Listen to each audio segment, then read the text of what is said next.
Hi நண்பா, welcome to Cric Info channel. So எனக்கு தெரிஞ்சு எல்லோரும் சோகமாக தான் இருப்பீங்க. எஸ், இந்தியா அகெயின்ஸ்ட் ஸ்ரீலங்கா கிட்ட தோற்று 27 வருஷம் ஆகுது. ஸோ இந்த சீரீஸ் பற்றி தான் நம்ம பேச போகிறோம். இந்தியா வர்சஸ் ஸ்ரீலங்கா சீரீஸ் எங்கே தப்பு நடந்ததுன்ட்டு பார்க்க போகிறோம். Let's begin. ஸோ இதில் நான் 4 மிஸ்டேக் கண்டுபிடிச்சேங்க. 4 ரீசன்ஸ் இருக்குது நம்ம இந்தியா தோற்றதுக்கு. One of the reason team selection, second batting order, third intent, fourth strategy, bad strategy. இந்த 4 தான் முக்கியமான காரணமாக நான் பார்க்குறேன். First team selection. So champions ட்ராஃபிக்கு முன்னாடி சொல்லப்போனால் இந்த ஒரு சீரீஸ், தென் இங்கிலாந்துக்கு ஒரு சீரீஸ் இருக்குது இந்தியாவுக்கு. ஸோ சொல்லப்போனால் எனக்கு தெரிஞ்சு 6 ஓடிஐ தாங்க. அதில் 3 முடிஞ்சிச்சு, இன்னும் 3 இங்கிலாந்து சீரீஸ் இருக்குது. ஸோ 6 இது இருக்கும் போது நம்ம ஸ்ட்ராங் டீமை தான் கொண்டு போயிருக்கணும். ஸோ பாண்டியா T20 ரெஸ்ட் கொடுத்து ஓடிஐயில் ஆட வச்சுருக்கணும். அட் த சேம் டைம் பும்ராக்கும் ஆட வச்சுருக்கணும், பும்ராவையும். ஸோ ஜடேஜாவையும் ஆட வச்சுருக்கணும். ஸோ நம்ம பவர்ஃபுல் டீமாக தான் நம்ம போயிருக்கணும். கண்டிப்பாக அங்கே ஒரு மிஸ்டேக் பண்ணாங்க, டெஸ்ட் பண்ணுறேன்ட்டு. இங்கே டெஸ்ட் பண்ண இடமே இல்லைங்க. சிம்பிளாக சொல்லுவா, 6 ஓடிஐ மேட்ச் தான் இருக்குது. ஸோ வேர்ல்டு கப் இப்போ முடிஞ்சு, world cup means ODI world cup அப்புறம் இப்போ தான் ஆடுறோம். ஸோ 6 ஓடிஐ தான் இருக்குது. நெக்ஸ்ட் சாம்பியன்ஸ் ட்ராஃபிக்கு முன்னாடின்னும் போது அதே டீம் தான் வரும். வேர்ல்டு கப்பில் நம்ம ஆடணும் பார்த்தீங்களா இந்தியாவில். ஸோ அதே டீம், ஜடேஜா இருப்பார், பும்ரா இருப்பார், ஹார்திக் பாண்டியா இருப்பார். ஸோ இங்கே டெஸ்ட் பண்ணுறதுக்கு இடமே இல்லை சொல்லப்போனால். அப்படி இருக்கும் போது ஃபுல் டீமை நம்ம கொண்டு வந்து ப்ராக்டிஸ் பண்ணியிருக்கணும். ஸோ அங்கேயே ஒரு மிஸ் பண்ணிட்டாங்க. தென் ரெண்டாவது பார்க்கும்போது போர் ஸ்ட்ராட்டஜி. ஸோ அந்த ஸ்ட்ராட்டஜி கம்பீர் ஸ்ட்ராட்டஜியாக இருக்கலாம்.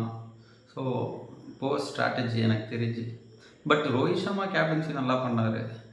ஸோ பட்டு அந்த batting order first Gill, Rohit, Virat, then Shreyas வரணும். ஸோ அதுதான் பேட்டிங் ஆர்டர்.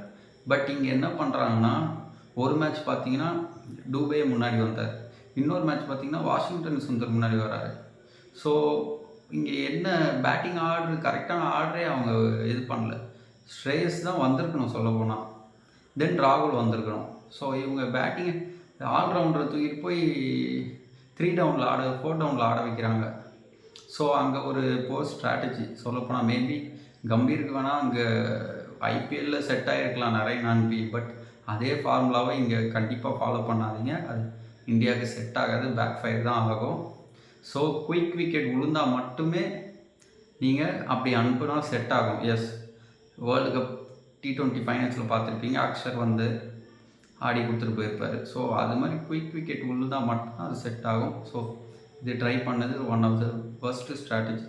தென் இன்டென்ட் ரோஹித்தை தவிர வேறு யாருக்கிட்டேயும் இல்லை. ஐ திங்க் கோலிக்கிட்டே இருந்திருக்கலாம். பட் அவர் அங்கே பேட் டே, இந்த சீரீஸ் அவர் பேடாக போச்சு சொல்லப்போனால். என்ன ஃபார்ம் அவுட்டில் தான் இருக்கார் போல் கோலி. வேர்ல்டு கப்லேயும் அவன் ஒழுங்காக பண்ணல. ஸோ அந்த ஃபார்ம் அவுட் கண்டினியூ ஆகுது இன்னும், ஏன்னு தெரில. பட் கோலி தவிர அதே ரோஹித், கோலி விட்டுருங்க, மித்த யாருமே டீமுக்கு கொடுக்கல. சொல்லப்போனால் ரன் அடிக்கலைங்க. ஒரு அட்லீஸ்ட் ஒரு 40-50 ரேஞ்ச். நீங்கள் 3 மேட்சும் பாருங்கள், 3 மேட்சும் ஹையஸ்ட் டீம் இண்டிவிஜுவல் ஸ்கோர் யார் பார்த்தா ரோஹித் தான். ஈவன் தேர்டு மேட்ச் 35 தான், அதுதான் ஹையஸ்ட் நம்ம பேட்ஸ்மேன் ஸ்கோரே. ஸோ இதுலேருந்தே தெரியுது நம்ம எங்கே தோற்றுருக்கோன்ட்டு. பவுலிங்கில் நம்ம தோக்கலை. பவுலர்ஸ் அவங்க வேலையை 200 ரன்ஸ், எந்த நார்மல் பிச்சுனாலும் 200 ரன் அடிப்பாங்க ஓடிஐயில் 50 ஓவருன்னும் போது. ஸோ பவுலர்ஸ் அவங்களோட பங்கு கரெக்டாக பண்ணாங்க. பும்ரா இல்லைன்னாலும் சரி. பட் பேட்ஸ்மேன் பண்ணாங்களா, அதான் கேள்வி. பேட்ஸ்மேன் உண்மையிலே ஃபெயிலுங்க. ரொம்ப ஒஸ்ட்டாக ஆடி இருக்காங்க. ராகுலுக்கு 2 சான்ஸ் கொடுத்தாங்க. ராகுல் சொல்லப்போனால் நல்லா ஆடி இருக்கணும். ஆல்ரெடி T20 டீமில் எடுக்க மாட்டாங்க ராகுலை. தென் ஓடிஐயில் கம்பேக் கொடுப்பாருன்னு பார்த்தா ஃபெயில் ஆகிட்டார். ஸ்ரேயஸை ட்ரை பண்ணாங்க. பட் ராகுல் மேபி ராகுலுக்கு சாய்ஸ் இருக்குது. ராகுல் இல்லைன்னா பண்ட் வந்துடுவாப்பில். ஸோ ராகுல் ஆர் பண்ட் தான் இங்கே இதே போகும் டிபேட்டு. அவங்களுக்கு டிசைடிங் ஃபேக்டர் 2 பேரில் யாருன்னு தான் கடைசி வரைக்கும் வேர்ல்டு கப்பில் தலை பிச்சுக்க போகுது, சாம்பியன்ஸ் ட்ராஃபிக்கு போகிற வரைக்கும். பட் ஸ்ரேயஸ் ஐயர் இடம் கன்ஃபார்ம். ஸோ ஸ்ரேயஸ் ஐயர் இடம் ரீப்ளேஸ்மெண்ட் இல்லை. அவர் தான் 4th வருவார், அவர் தான் ஆடுவார். பட் ஸ்ரேயஸ் ஐயரும் ஃபார்ம் அவுட்டில் இருக்கார். 3 மேட்சும் ஒன்றும் பண்ணல, ராகுலும் ஒன்றும் பண்ணலை. மிடில் ஆர்டர் சுத்தமாக கை கொடுக்கலங்க. என்னன்னு தான் தெரில. சவுத் ஆஃப்ரிக்கா போனால் கூட பரவாயில்ல. சவுத் ஆஃப்ரிக்கா தான் mostly one of the hardest pitch எனக்கு தெரிஞ்சு. ஸோ அங்கே தான் நம்ம பேட்ஸ்மேன் அவ்வளோவா பெர்ஃபார்ம் பண்ண மாட்டேன். பட் ஸ்ரீலங்காவில் என்னாச்சுன்னு தெரியல, இந்த ஸ்பின்னர்ஸுக்கு டப்பு ஸ்பின்னர் வந்தாவே விக்கெட் கொடுக்குறாங்க.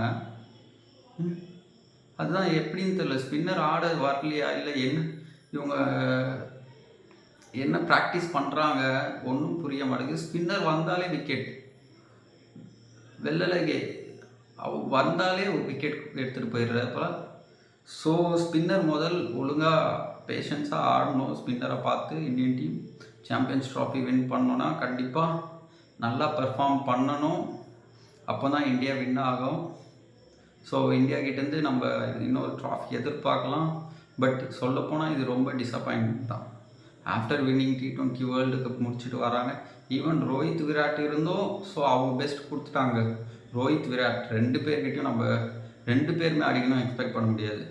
2 பிக் நேம்ஸில் யாராவது ஒருத்தர் கிளிக் ஆவாங்க. அதுதான் காலகாலமாக நடந்துக்கிட்டு இருக்கு இந்தியன் டீமில். ஸோ ரோஹித் கிளிக் ஆகிட்டார். பட் மிடில் ஆர்டர் கண்டிப்பாக எதாவது பண்ணி ஆகணும். லெட்ஸ் சி என்ன பண்ணுறாங்க பார்ப்போம். அண்ட் 27 இயர்ஸ் கழித்து இது வின் பண்ணியிருக்காங்க. சீரியஸாக ஸ்ரீலங்கா நம்ம கங்க்ராட்ஸ் பண்ணியே ஆகணும். Well plate Sri Lanka. But Indian டீமுக்கு பார்க்கும்போது இது சீரியஸ் அக்செப்டே பண்ணலைங்க. இது மாதிரி நடக்கும்ன்ட்டு கண்டிப்பாக எதிர்பார்க்கல. லெட்ஸ் சி நெக்ஸ்ட் சீரீஸில் என்ன ஆகுதுன்னு பார்ப்போம். Next series February, ODI series February next இயரில் தான் வருது. ஜஸ்ட் 3 மேட்ச் இங்கிலாந்து கூட இருக்குது. ஹோப் இந்தியன் கிரவுண்டு தான். ஹோப் பார்ப்போம் எப்படி பண்ணுறாங்க, பிளான் பண்ணுறாங்க Indian team. Let's see, wait and watch. Bye.